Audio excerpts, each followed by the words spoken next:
Всички онези, които имат право на социални киловати и са подали искове, трябва рационално да харчат ток, каза Сашо Миланов, шеф на електроразпределителното в Босилеград.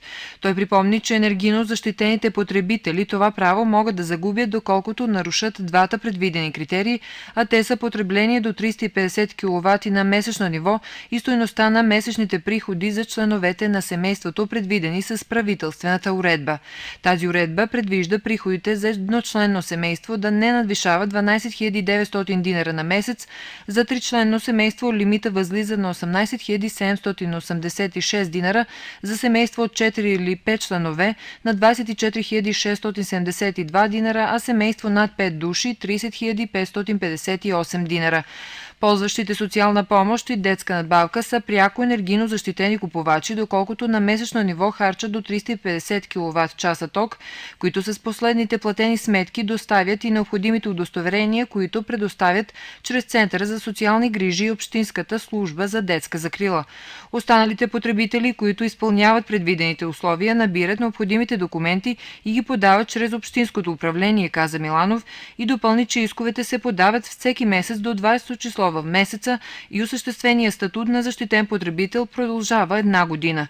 Енергийно защитените купувачи, в зависимост от броя на членовете на семейството, получават безплатно от 120 до 250 кВт-часа ток. Заетите, които отиват в пенсия, не изпълняват условията изцяло, трябва да разчитат на трайно намаление на приходите от 0,34 на 100 за всеки месец, който им липсва до законово утвърдената граница за пенсиониране. Абсолютна новина е всяка майка, родила първо дете, да има право на вписване в трудовата книжка на 6-месечен трудов стаж, а онази, която има 2 деца, на 1 година стаж. Остава в сила правилото всяка жена, родила 3 или повече деца, да има право на вписване на 2 години стаж.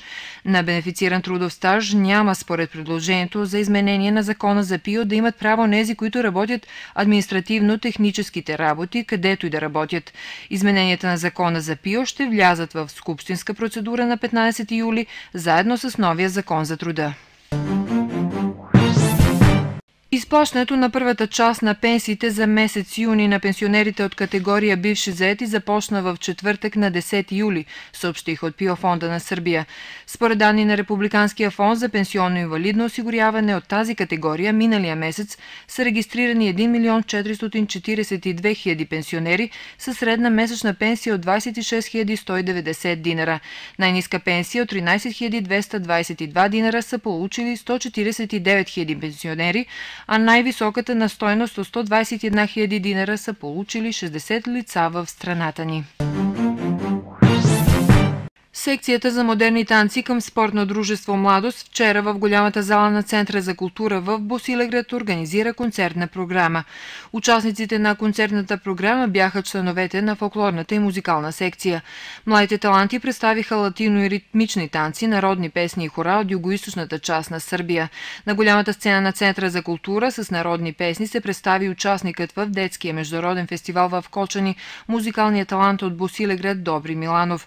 Целта на концертната програма бе насърчаването на фолклорната традиция, развитието на музикалната култура при младите и опазването от забрава на народните песни и хора, заяви Силвана Демиревска, ръководител на секцията за модерни танци към спортно дружество „Младост“. Динарът днес отчете ръст с 0,3 на 100 спрямо еврото и средния курс е 115 динара 57 пари за 1 евро. Според официалния среден курс на Народната банка на Сърбия, еврото струва 30 пари по-малко от вчера, когато обменният курс беше 115 динара 87 пари за 1 евро. Динарът е с 0,8 на 100 по-слаб спрямо еврото, отколкото в началото на тази година, 1,4 на 100 по-слаб спрямо миналата година и 0,1 на 100 по-слаб отколкото преди месец. Динарът бе най-силен на 1 януари тази година, когато 1 евро струваше 114 динара и 64 пари, а най-слаб на 7 юли, когато еврото струваше 116 динара 18 пари.